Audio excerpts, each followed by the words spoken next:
Okey, hai, Assalamualaikum warahmatullahi taala wabarakatuh kepada sahabat semua dan juga selamat pagi, salam subuh. Alhamdulillahirabbil alamin wassalatu wassalamu ala asyrafil anbiya'i wal mursalin wa ala alihi washabihi ajmain. Saya doakan sahabat semua terus ceria, terus sihat, amalkan kehidupan yang sihat lah. Jaga diri, jaga jarak, ikut SOP, pakai mask kalau keluar kan. Okay, so pagi ni saya nak share lah kat korang sebab ini kira aku punya office lah. Ini aku punya office, sebabnya office tak ada kan. Office tak ada dan tempat yang sesuai untuk kita buat video pun tak ada. So dalam bilik lah, dan time yang sesuai sebenarnya time-time macam ni lah, lepas-lepas subuh kan. Sebabnya anak masih tidur. So kalau kita buat dalam tengah hari atau petang kan, budak-budak dah bangun, memang payah sikit nak buat video lah. Tengah kita nak buat video ni kan, dia pajak kat belakang lah, apalah kan susah. Okay, so video yang pertama yang aku nak cerita kat korang adalah tentang road lah. Okay, tentang road So kejadian road patah tu aku pun tak sangka lah kan video tu menjadi tular ataupun viral dekat YouTube. Niat aku nak share video tu suka-suka je, sebab orang kata kita share je lah kan. Saat kita pergi memancing, baru memancing road patah, tapi kita tak sangka lah dalam pada video tu kita post, banyak komen-komen yang positif, ada juga yang membahan tu, biasalah kan, otai-otai. Kadang-kadang tu semua kawan-kawan kita juga kan. Kalau tak jumpa tak kenal, kalau dah jumpa kadang-kadang satu kepala, kita faham. Okay, so cerita road tu, okay, road tu road Expo-U road Expo-U. Pada yang tanya aku, road tu spek apa? Okay, road ni 8 kaki, road 8 kaki. So beli waktu tu memang 2 piece lah. Kita beli waktu tu memang 2 piece, tapi dah jadi 3 piece dah jadi 3 piece lah. Disebabkan patah dekat sini. So aku suspect benda ni mungkin dah pernah jatuh ataupun ada cala dekat, ada crack lah dekat dia punya road Jadi waktu kita baling tu, dia patah dekat sini. Bukan dia patah dekat penyambung dia tak ada kena apa-apa pun, tak ada kena bumbung, tak ada halangan lah. Lagipun umpan yang kita gunakan ikan potong satu, ikan sardin dan juga udang kopi. Jadi orang kata tak adalah berat sangat umpan tu. Apabila kita nak baling, kita tekan sikit nak jauh, dia patah. So sebagai pengajaran dia, kita kena bawa rod spare lah. Rod spare kita kena bawa, jangan harapkan pada satu pancing. So bila kita datang dah lah jauh kan, nak cari ikan, nak cari ikan sebenarnya boleh je. Kadang-kadang kat kolam-kolam area sini pun banyak untuk kita mancing. Tapi untuk dapatkan jenahak, ikan-ikan kerapu, ini kan kena pergi dekat kawasan dekat dengan laut kan. So kalau dia buat kolam dekat sini, ikan-ikan macam tu kadang-kadang tak boleh nak hidup. Untuk campuran, orang panggil kolam buatan. Kolam buatan ni antara kolam campuran lah. Garam dengan air biasa So bila kata dalam minggu tu hujan berterusan, air akan tawar, ikan akan pening dan mabuk lah. Just sebab tu lah orang kata seronoknya mancing air laut original ni, sebab ikan dia semua ikan ada. Dia letak bawal, dia letak macam-macam lah, senangin ke ataupun kerapu kan. Macam kolam-kolam yang dekat area sini, kolam buatan ni dia letak garam, dia boleh letak syakap ataupun kaci MJ lah. Tak tahulah apa pandangan korang kan pada ikan tu. Kadang-kadang kita sebut kaci MJ, bagi aku sama je lah. Janji ikan tu dekat pasar memang tak ada jual bang. So memang dekat pasar ikan MJ ataupun kaci ni memang susah korang nak jumpa. Yang biasa korang jumpa jenahak tu adalah kan. Okay, berkenaan dengan road ni, okay, dia punya spek dia punya spek kalau korang tengok kat sini, dia PE 12 lah. PE 12. Dia punya poundage dia 30 hingga 50 gram. Ni lura 2 piece. Max dia punya tekanan dia boleh pergi sampai 7 kilo. 7 kilo, bukan kata ikan tu biasa-biasa boleh tahan juga 7 kilo kira berat dah. Dia punya rod dia kosong. Rod dia kosong. Tak ada, bukan kata padat atau padu kan. Tapi dekat penyambung ni kalau kita tengok dia punya patah tu, patah dia patah sanding tu. Dia bukannya patah orang kata lurus. Tak apalah kalau kita rajin, besok kita sambung. Cuma alat je tak ada lagi. Tengoklah, kita tengok kat Shopee kalau ada alat untuk potongkan dia punya ni bagi cantik kan. Kita akan sambung balik insyaAllah. Okey, berkenaan dengan rod ni, rod memang cantik. Kalau korang tengok memang lawa rod ni. Tapi tak sangka lah, tak sangka boleh patah Itulah dugaan kita kan. Tapi Alhamdulillah orang kata, sebab disebabkan rod patah ni ramai orang kenal kita. Dan orang kata apa, kita menjadi sahabat, jadi kawan. Jadi kita kenal dekat dalam video. Alhamdulillah. Okey, berkenaan dengan setting. Ni nak cerita setting setting pelampung untuk mancing kolam Sambung lagi dalam video tadi. Dan kita akan sharekan korang untuk setting pelampung, macam mana kita nak setting pelampung untuk mancing kolam air masin. Ni sebenarnya setting ni sama je lah. Kalau korang pergi setting dekat mana-mana kolam pun sama. Mengikut jarak yang korang nak. Tak terlampau panjang, tak terlampau pendek. Okey, biasa je kan, untuk mana-mana kolam kita akan test biasanya sedepa lah. Biasa kita akan test sedepa. So sedepa tu maksud aku depa korang lah. Depa korang, jangan ikut orang tau. Jadi untuk depa ni korang ikut diri korang sendiri. Sedepa korang tu panjang mana. So kita akan setting kan daripada pelampung ni, bukan sampai ke batu tau. Dia sampai ke, kalau boleh sampai ke mata kail lah. So okey, contoh macam ni lah. Macam ni. So daripada pelampung ni, ni kita panggil dia pelampung toyol Pelampung toyol ni bukan apa, dia ni ringan. Dia ringan. So kalau korang pakai pelampung ni je untuk mancing, tak pakai batu, alamatnya memang susah lah nak baling pergi Memang korang baling takkan pergi lah, sebab benda ni ringan. Sebab tu kadang-kadang nama dia toyol. Sebab bila ikan makan, top kan, dia makan, tak adalah bunyi tup, tapi contoh lah kalau dia makan, dia ringan. So ikan dia tak rasa tau benda yang dia tarik tu. Macam kadang-kadang kan jenis ikan kaci ni kan, dia bila berat sikit, pelampung korang tu besar atau berat, dia ketuk je, dia rasa berat, biasanya dia akan luahkan balik ataupun dia akan curi umpan. Itu ikan yang orang panggil cerdik ikan kaci. So setting dia senang. Pelampung hidup, korang pakai pelampung toyol. So boleh buka, boleh turun dan juga boleh naik. Tapi korang, kalau boleh kan, korang cari yang ada potong kat sini. Kau nampak tak? Ada kesan potong ni kan. Memang pelampung ni memang dia orang buat, dia siap potong. So korang boleh buka. Ini contoh macam korang nak main casting kan. Korang nak main casting, korang buka je lah. Nampak? Macam ni. So boleh masuk balik. Senang kan? Okey. Ni untuk pelampung lah. Masukkan balik. Tak masuk lah. Okey. Bagi masuk betul. So korang letak balik macam ni. Tu dia. Okey, untuk setting, sedepa korang daripada ujung tangan ni, contoh macam ni ujung tangan sampai ke ujung tangan sini. Kat sini sedepa. So korang tarik lah. Panjang korang tu memang sedepa. Korang bajet dia sampai ke ni, mata kail daripada pelampung. So setting dia,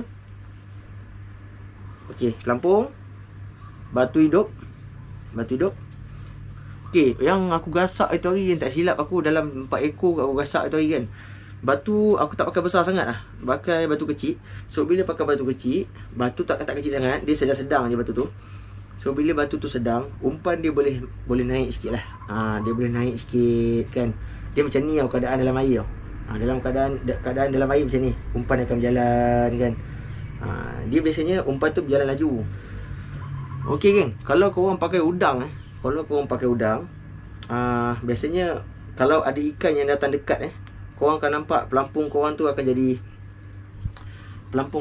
pusing-pusing. Kalau kau pakai udang, pelampung korang akan pusing-pusing.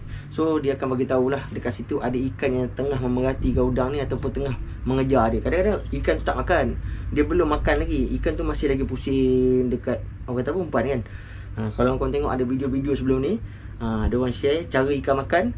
Ada kita tengok ikan tu akan pusing dulu, buat pusingan, dia akan tengok kan, perhatikan umpan ni. Dia tak makan, jadi dia akan pusing. Sebab tu kalau kau tengok, pelampung akan jadi pusing-pusing.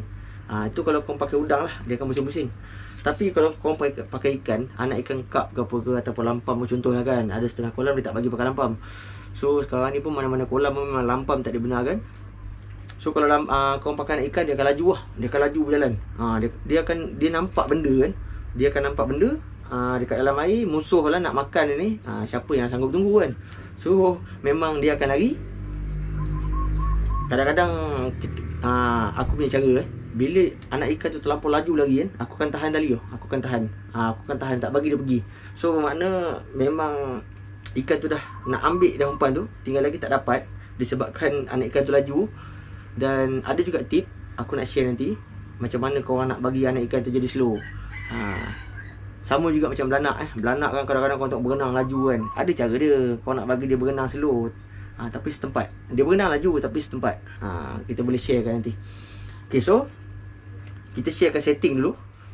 Ni aku nak test je. Pakai batu besar sikit. Konon-konon umpan ni tak nak bagi naik lah. Dia macam ni dalam air. Kalau kau pakai nak cup, dia akan lari. Dia akan lari, dia akan jadi sini. Tapi bila berat sangat, dia tak boleh naik sikit. Tapi kalau dia ringan, dia akan naik. So kadang-kadang bila dia naik, dia boleh turun, dia boleh naik.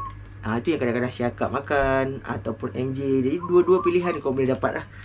Tapi bila korang buat batu ni berat, biasanya kalau batu ni berat, biasanya MJ je. MJ yang selalu makan. Sebabnya siakap ni dia jarang duduk dekat dasar sangat tau.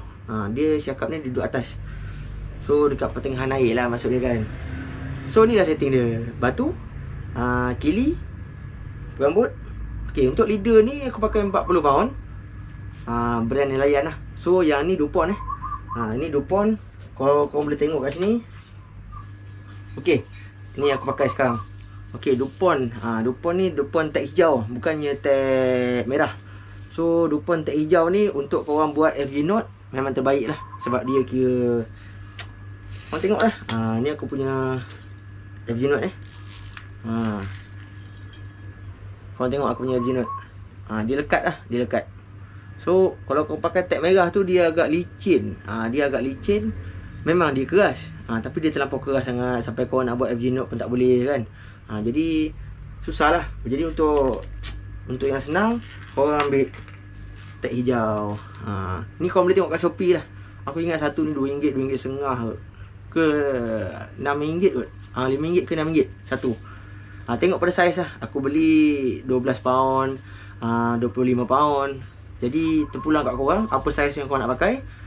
Kena dengan setting korang daripada mainline sampai ke leader. Okay, so sebenarnya rod dengan reel ni aku setting nak pergi ke kolam Sea Lion.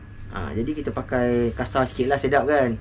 20 pound, 15 pound, 20 pound. Ya, leader kita pakai 25. So kita try baru ni dekat kolam LG. Tak berapa nak gasak kan. Sebabnya setting kita pun lari. Kita pun tak ada mood nak buat video tu hari. Main bantai je. Jadi bila kata mood kurang and buat video bukan nak betul-betul nak cari ikan, jadi macam tu lah. Mancing dia pun agak-agak habis masa balik lah. So ni batu. Macam biasa lah geng. Macam biasa getah ni kita akan jadikan stopper lah. Sebab apa aku pakai stopper ni? Kau nampak? Dia tak naik. Kadang-kadang okay, contoh bila korang kata, bila korang tak pakai stopper ni, waktu korang baling tu kan, okay, waktu korang baling tu, kadang-kadang tak semestinya bila korang baling tu dia pergi straight dia akan jadi pusing-pusing. Kau tengok batu ni boleh naik, betul tak? Bila batu ni naik, kadang-kadang dia boleh jadi macam ni. Nampak? Dia boleh berpintal macam ni. Nampak tak apa jadi? Ni yang kadang-kadang berlaku lah. Kadang-kadang berlaku. Jadi kita tak nak lah batu ni menyusahkan kita waktu kita baling. 5-6 kali bila kau dah kena macam ni, kau akan fed up lah. Sebab tu kita kalau boleh nak batu ni duduk dekat bawah. Jadi kita baling tu cantik. Bila kita baling, orang kata dengan umpan sekali dia akan pergi. Batu dengan umpan dia akan pergi dulu lah, baru pelampung akan ikut kat belakang. So mengelakkan benda tu terjadi, korang kena sendalkan juga dengan stopper getah. Nampak? Okay. So ni setup untuk pelampung. Okay, untuk mata kail, korang boleh pakai size single. Ni contoh, sebab contoh ni yang aku buat untuk casting tadi kan. So okay, sekarang ni kalau korang tengok kan, yang top dekat kolam LG, dia orang selalu pakai setting ni. Ni kita panggil dia setting 2 mata 2 umpan. Okay geng. Biasanya kan, kalau korang tengok dekat kolam-kolam, dia orang suka pakai 2 jenis umpan. Bermakna ikan kadang-kadang dia ada 2 choice lah. Dia ada 2 pilihan. Mana satu umpan yang dia nak makan, mana satu yang dia nak lah. Okay, so sekarang ni dekat sini untuk perambut ni, kalau korang tengok dekat sini setting dia, sebab tu aku suka buat pakai kekili kan. So kekili ni korang boleh tukar-tukar lah. Korang nak pakai mata single, korang nak pakai mata 2. Kan senang kan. So bila kata ikan telan pun senang, korang boleh tukar-tukar. So ada juga yang buat direct, korang kepit batu kat sini. So kalau kata ikan tu telan, boleh juga korang potong dekat rambut, ikat mata kail lain. Boleh, tak ada masalah, terpulang kat korang. Tapi bagi aku yang senang, aku suka bila ikan telan, aku tukar perambut lain je. So dekat sini korang tak payah fikir-fikir nak setting lain, nak potong-potong, nak ikat baru kan. Okay, untuk mata kail, Dia cara buat dia kira macam mata rambai. Cuma korang buat 2 mata je. Nampak tak? Satu dekat atas, satu dekat bawah. So macam mana pun kalau ikan ni ke udang ni uhara, dia akan pusing kat sini je. Dia tak kacau apa buat atas. Kau jangan risaulah. Okey, untuk cara letak dia, bawah ni kita akan letak udang. Sebab udang ni dia kurang agresif berbanding dengan anak ikan. So aku ingat cara ni pun boleh kot korang buat dekat Port Klang kot. Boleh juga cara ni aku ingat. Ni aku pakai Dupont tau, Dupont 25 LB. Dupont ni dia bagus. Dupont ni dia liat, dia keras kan. Kalau kena syakap pun dia tahan lah. Tapi masalah dia sekarang ni, kalau kena dekat kaki MJ ni, dia ni sensitif tau. Bila dia ketuk je umpan tu, dia rasa benda keras sikit. Bila bibir dia tak rasa rapat, itu yang jahat tau. Dia akan luahkan ataupun dia pandai makan. Tapi nak dibandingkan dengan tali yang lembut, contoh macam Brentoman ataupun nelayan kau tengok dia punya tali kan lembut kan. Bila dia ketuk je, bibir dia boleh bengkok. Ini aku punya kajian. Aku memang suka mengkaji benda-benda macam ni. So bila dia ketuk je, ni bibir dia kata kan, dia ketuk je bibir dia boleh rapat tanpa ada halangan. Memang dia telan, selalu macam tu lah. So kadang-kadang kita pakai Dupont ni dia keras sikit. Bila dia kepit je umpan tu dekat mulut dia, bibir dia terasa keras je, dia pandai. Itu yang kadang-kadang korang baru nak gulung kan. Baru nak gulung, tak sempat dah timbul balik lah pelampung. So cara dia senang je lah. Okey, untuk video ni mungkin kita akan buat sambungan nantilah. Sebab panjang tau, hari ni aku nak share semua terlalu banyak lah aku punya setup. Mungkin kita akan buat part kan. Baru shock layan tu tak? Sambil-sambil korang duduk kat rumah PKP ni, tak ada pergi mana kan, aku boleh lah share video, share pengalaman aku, share segala share lah. Aku akan share kat korang. So untuk cara buat ni mungkin kita akan buat sambungan nanti. Senang je geng. Cara nak buat ni, 2 mata ni gantung je, tak susah. Okey. Dan juga aku akan sambungkan cerita ni dekat korang nanti, berkenaan dengan reel lah. Kenapa aku ambil reel ni, sedap ke tak sedap, nanti kita akan review. Review sekali dengan dia punya rod lah. Apa spek dia semua kan. Okey geng. Mungkin kita akan buat sambungan nanti lepas ni ke, ataupun part 1, part 2, part 3. Okey sempoi yang penting korang support lah. Yang mana yang singgah, yang view kan, minta korang like dan juga subscribe nah channel. Sempoi geng, tak payah orang kata apa, tak payah kedekut lah. Jadi korang cuma subscribe je. Tekan button subscribe, korang follow setiap video daripada saya, yang setiap follow yang aku post kan, korang layan je lah. Tak dapat pergi mancing kolam, kita layan je kat sini kan. Kita layan je apa yang aku share. Share pengalaman, share ilmu daripada otai juga. Okay, terbaik kan. Semoga kita berjumpa lagi dalam video akan datang. Yazza.